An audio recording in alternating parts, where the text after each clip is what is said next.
Colts and Jaguars here in this one. The Jaguars a pretty big favorite here with a -6 point favorite, and I don't know, pretty big number. We know the Colts are going to have to go with their backup here is Gardner Minshew. He's got a 9-16 record as a starter. One thing I did say on that picks show that I was on is I picked Jacksonville to win.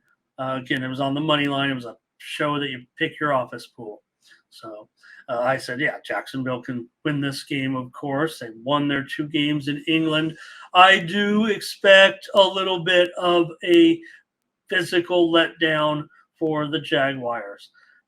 Will that equate in the Colts covering the spread here at -4? Well, it was as high as -6. There does look to be some action here, maybe on the Colts at +4 right now, given this situation. Because for the Colts, look, if Richardson was in there, I'm on the Colts all the way. I might even take him on the money line. I'm not saying that Richardson is, but I like what he's done. I think he is going to be decent. I think he can be, well, I don't actually think Richardson is going to make it in this league, but it's not because of his ability.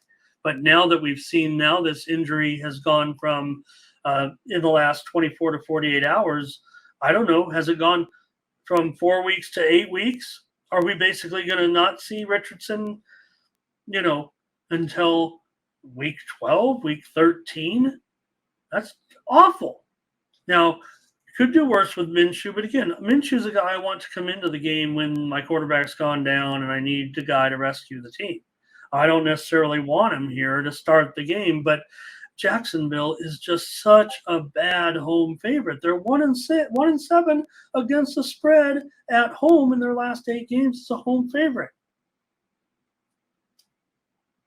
So Jaguars very good in their wins, and those 2 losses, certainly they only scored 26 points.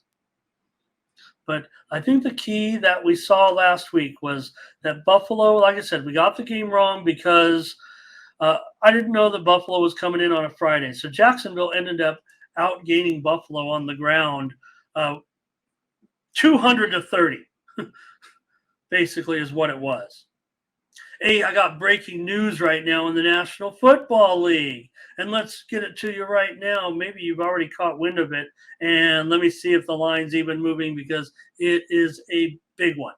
And you want to get ready right now if you're interested in this game. Because I don't think the line has started to move. It's probably because it's a big line. Travis Kelce is going to be upgraded to probable for tonight's game against Denver. Hey, get her on the phone. Is she already en route? Was she already coming? Travis Kelce is expected to play tonight with that ankle injury against Denver. This total, it's funny. I just looked at the board, and the total actually has gone down by a half a point. Now, I don't know what that means here, but I see circa at 46.5, like they got it backwards. I've seen the line service have the report wrong before. Am I making a big deal out of this and they got it wrong? Anyways, the reports just come through that Travis Kelce's probable and the total dipped a half a point here. I would expect the total to go up. I would expect Kansas City to go up just slightly here. In a big spread like this, even a top-rated player maybe would only affect this by a half a point or a point, I would think. And the same with the total. But that one just coming across the high-speed sports wire here. All right. So Kelce probable tonight. And just want to continue on here with the football coverage on Sunday with the Colts and the Jaguars. And we were getting, everything that I've given out so far here kind of has put me on the Colts with Minshew. They have some things going for them when they're 9-5 against the spread. Their last 14 on the road, and that hasn't been Richardson. That goes back to kind of last year with a hodgepodge of personnel and coaches and everything that was going on with the Colts last season. I mean, they've had a different quarterback every year for the last, 5, 6, 7 years, it seems like. And now we've got the stash. So one thing about this Colts team is they do score points, whoever's been in there.